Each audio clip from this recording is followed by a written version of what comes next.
नमस्कार दोस्तों, अगर आपके पास भी एचडीएफसी बैंक का क्रेडिट कार्ड या एक्सिस बैंक का क्रेडिट कार्ड है, तभी आप सबको पूरे तरीके से सावधान रहने की जरूरत है। अगर आप सावधान नहीं रहेंगे तो आपके साथ भी कभी भी और किसी पल फ्रॉड हो सकता है। यहाँ पे मेरा जो सब्सक्राइबर था जिसका नाम था प्रमोद, उनके साथ टोटल 66,000 का फ्रॉड ऑलरेडी हो चुका है। इसके अलावा जब मैं ये वीडियो पोस्ट किया था तो उसके नीचे भी बहुत जन बता रहे हैं कि मेरे साथ भी एक्सिस बैंक क्रेडिट कार्ड के साथ फ्रॉड हो चुका है, एचडीएफसी के साथ फ्रॉड हो चुका है और ये फ्रॉड हो रहा है, बहुत जन के साथ हो रहा है। आप सबको यहाँ पर सतर्क रहना पड़ेगा, क्योंकि सब जन ये पूछ रहे हैं कि भाई अगर हमारे साथ फ्रॉड हो गया है तो अपने पैसा हम कैसे बचा सकते हैं, उसके ऊपर भी थोड़ा तो बताइए कि कैसे हम लोग बचा सकते हैं।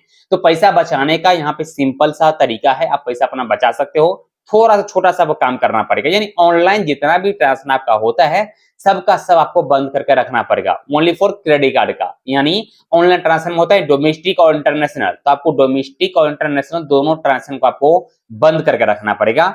जब आपको जरूरत पड़ेगा उस टाइम उसको आप ऑन कर लीजिए, जब आपको जरूरत नहीं है तो फिर आप उसको ऑफ कर दीजिए, क्योंकि सिर्फ 1 सेकंड लगता है ऑन और ऑफ करने के लिए। तो अगर आपके पास एचडीएफसी क्रेडिट कार्ड हो, चाहे एक्सिस बैंक क्रेडिट कार्ड हो या किसी भी बैंक क्रेडिट कार्ड आप यूज करते हैं, तो उसको आपको ऑफ करके रखना ही चाहिए। जैसे कि मैं भी खुद 15 से 16 क्रेडिट कार्ड यूज करता हूं, तो ऐसे नहीं कि हम लोग क्रेडिट कार्ड लेके तो रखे हैं और सबको सब ऑन करके छोड़ दिया, ऐसे नहीं होता है, क्योंकि हम लोग क्रेडिट कार्ड ज्यादा हैंडल भी नहीं करते हैं, कहीं भी रख देते हैं। तो उस स्थिति में अगर आपके साथ फ्रॉड भी हो सकता है। अगर आप कहीं मान लीजिए टैप एंड पे आज के डेट में होता है, एनएफसी के थ्रू पेमेंट हो जाता है, तो अगर आप कहीं पे क्रेडिट कार्ड छोड़ दिए तो जाएगा, कोई एमपोस मशीन में टच करेगा और 5,000 का ट्रांसफर कर लेगा, तो फिर आपको तो 5,000 का चूना लग गया है। लेकिन अगर आप चाहते हैं कि आपके साथ 1 रुपया का भी ट्रांसफर ना कोई करे, आप क्रेडिट कार्ड सेफ रहे, सुरक्षित रहे, तो इसके लिए आप एक काम कर सकते हैं, पोस्ट वाला ट्रांसफर बंद करके रखिए, ऑनलाइन ट्रांसफर बंद करके रखिए, एटीएम ट्रांसफर बंद करके रखिए। इस सब का होगा कि जब आपको जरूरत पड़ेगा कि भाई अगर मान लीजिए कि अभी आपको ट्रांसफर करना है तो आप ऑन कर लीजिए, कुछ 2 मिनट तक लगेगा, 2 मिनट के अंदर आपको मोबाइल एप्लीकेशन चालू करना है, वहीं से आपको ऑन ऑफ हो जाता है, तो इजीली आपका सब काम हो जाएगा। लेकिन अगर आप थोड़ा सा भाई अगर दिखाते हो कि भाई नहीं नहीं चलने जाने दे, हम बाद में कर लेंगे या बाद में हो जाएगा, तो फिर आपके साथ फ्रॉड हो सकता है। यहाँ पर जिसके जिसके साथ फ्रॉड हुआ है ऑलरेडी हम कस्टमर केयर से बात किए थे, एचडीएफसी क्रेडिट कार्ड का जो कस्टमर है उनसे जब हम बात किए थे तो हमको बताया कि आपको पेमेंट करना ही पड़ेगा, मतलब बिल जनरेट हो चुका है तो बिल जनरेट होने के बाद आपको बिल पेमेंट करना ही पड़ेगा।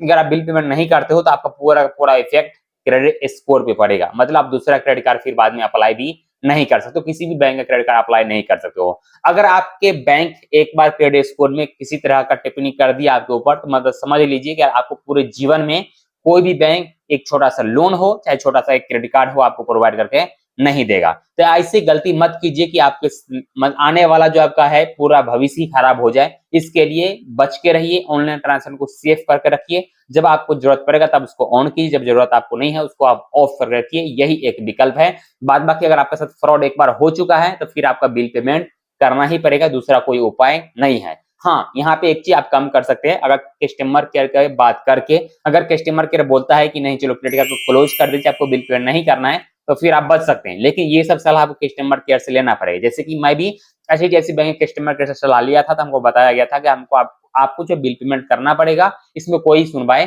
नहीं होने वाला है, आप बिल पेमेंट कर दीजिए, बाद में अपना क्रेडिट कार्ड को आप क्लोज कर सकते हो। कस्टमर केयर करके मतलब कस्टमर केयर से बात कर लीजिए, वो आपको क्लोज करके दे देगा। तो यही एक लास्ट विकल्प है। हाँ, लेकिन कस्टमर केयर से आपको बात जरूर ही करना है। ऐसे नहीं कि एक तो मेरे साथ फ्रॉड हो चुका है, बाद में बिल जनरेट हो गया और हम सब उसको छोड़ देते हैं। अगर अपने बिल अगर आउटस्टैंडिंग अमाउंट को अगर आप छोड़ दोगे तो बाद में उसके ऊपर इंटरेस्ट रेट जोड़ा जाता है। अगर मान लीजिए आप इस मंथ में 10,000 रुपया का आपके साथ फ्रॉड हुआ है, अगर आप इस मंथ में बिल पेमेंट नहीं करो तो अगले मंथ वो 11,000 हो जाएगा, फिर अगले मंथ 12,000, 13,000, 14,000, मतलब अमाउंट दिन पर दिन बढ़ता ही रहता है। इसके लिए आपको थोड़ा होशियारी रखना पड़ेगा, फ्रॉड का चक्कर में पड़ना ही नहीं है।